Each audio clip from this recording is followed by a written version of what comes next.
Hi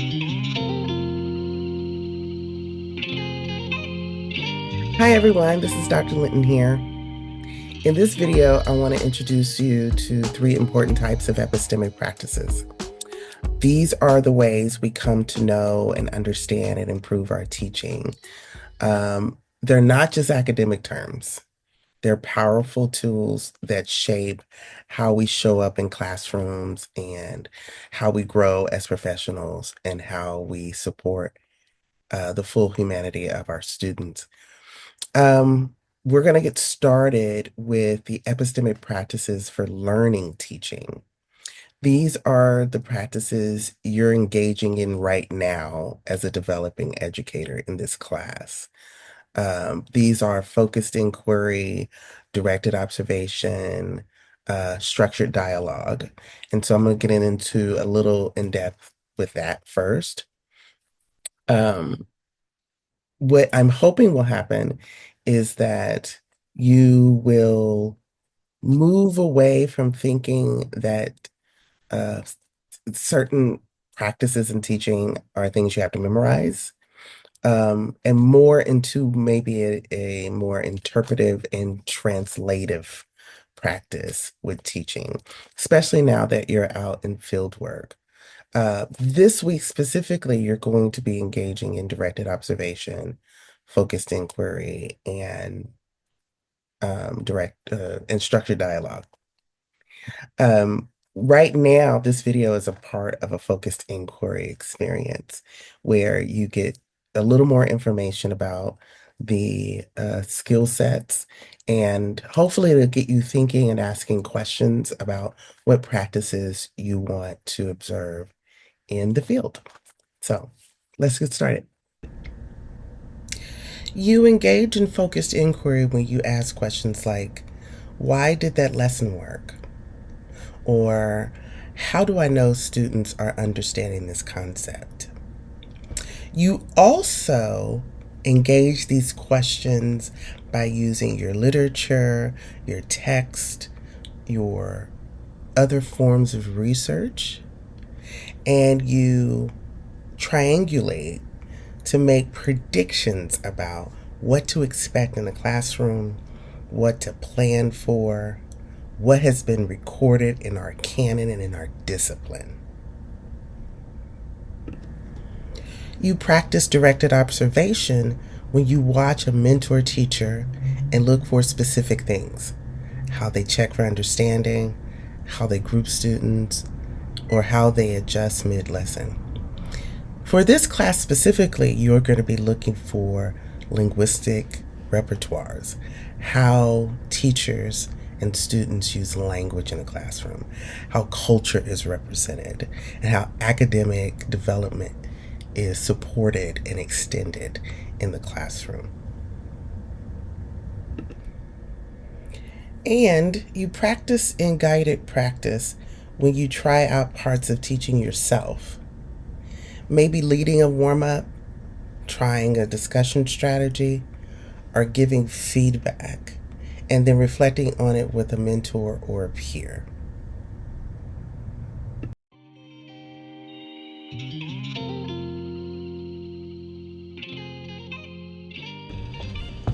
You also learn through structured dialogue when you talk with others to process what's going well and what's still unclear, and through mentorship and peripheral participation by being near real teaching and having structured ways of experiencing what teachers do. In this class, we do 4 structured dialogues, and they are mapped out per topic. And what is expected this week, because you'll be doing your first structured dialogue this week, is that you choose from the class community 2 or 3 people that you all want to engage in the structured dialogue with.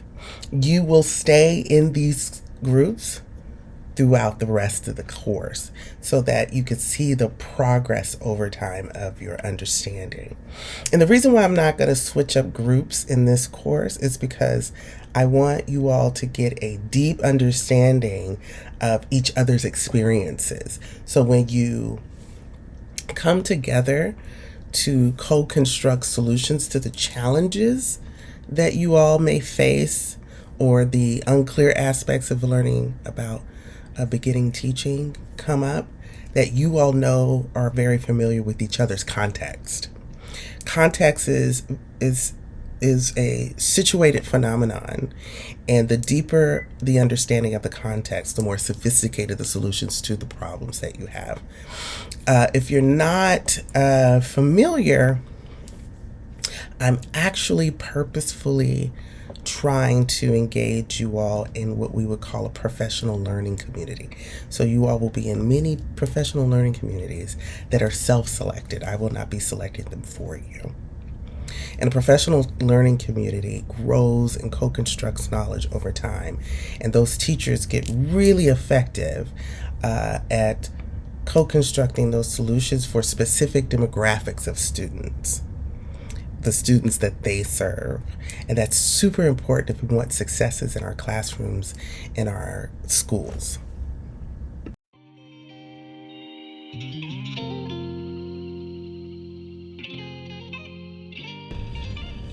Then there are the epistemic practices of teaching. These are the core decisions that define our day-to-day work, how we plan instruction, vet curriculum, how we enact learning cycles, create healthy classrooms, interpret and translate student responses to learning, and how we develop targeted interventions for our students who may have more difficulty or deeper gaps in knowledge than others. These aren't just tasks on a checklist, by the way. They're thoughtful, evidence-informed decisions that require judgment, awareness, and responsiveness. Finally, we have arrived at the epistemic practices of the disciplines. These are the ways that knowledge is created, shared, and debated in subject areas like science, history, language arts, maths, music, world language, physical education. When you ask students to develop a model in science or craft a historical narrative, when you ask them to critique art or music, when you are having them demonstrate a skill or physical understanding in physical ed, you're not just teaching content. You're including them into the thinking and doing of the discipline. These children or the students that you teach or the students that you're observing ought to be engaging in developmentally appropriate ways as a professional within the discipline. And what do I mean by that? I want to see little historians in a classroom. I want to see little scientists in a classroom. I want to see teamwork in a physical education class. I want to see concert ready musicians in a music class, or choir ready, or someone who is going to display their art for critique and admiration in a museum and what that means. So when we're thinking about the disciplines, we need to move away from, well, what does the textbook say? Or what does the pacing calendar expect? Or how can I do the bare minimum to meet the standard? You're creating classrooms that are miniature experiential laboratories for students to get a glimpse into the professional world that your discipline represents. And that is very important. And you will see that in the field, or you may not see that in the field.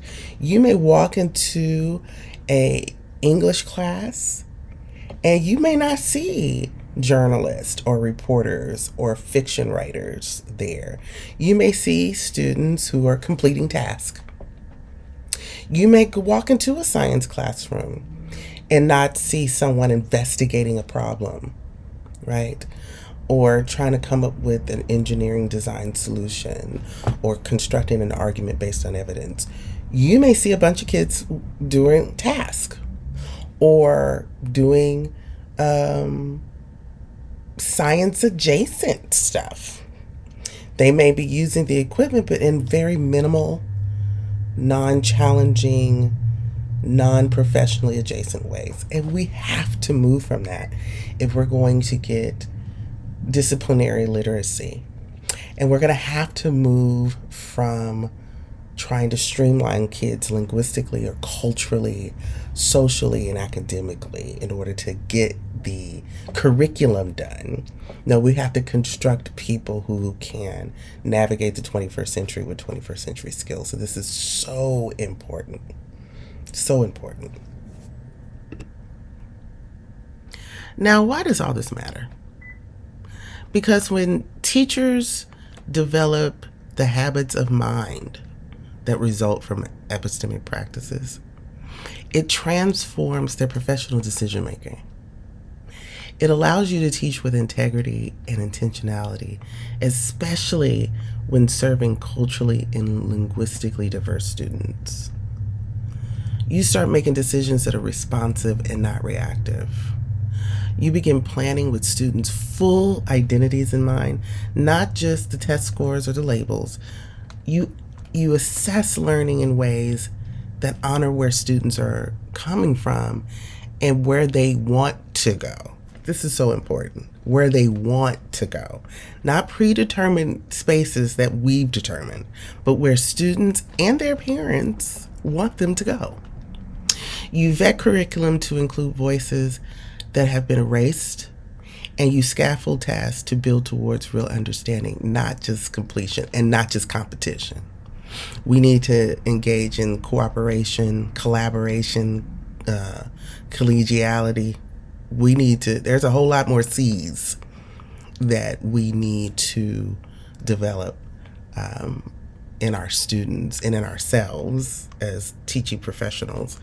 But definitely, we want to build true understanding.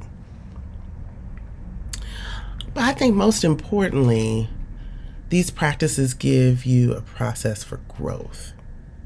They let you return to the why of teaching. Why you're here, who you're doing this for, and what kind of teacher you're becoming.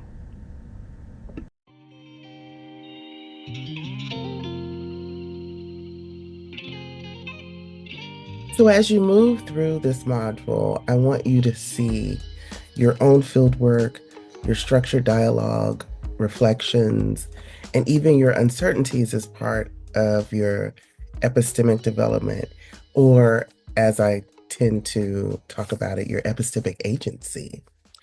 You're not just learning about teaching, you are learning to know through teaching. And that's where the power lies. So, see you in the structured dialogue activity this week. And I can't wait to see how you wrap your brain around this very sophisticated and complex aspect of learning teaching. Thanks.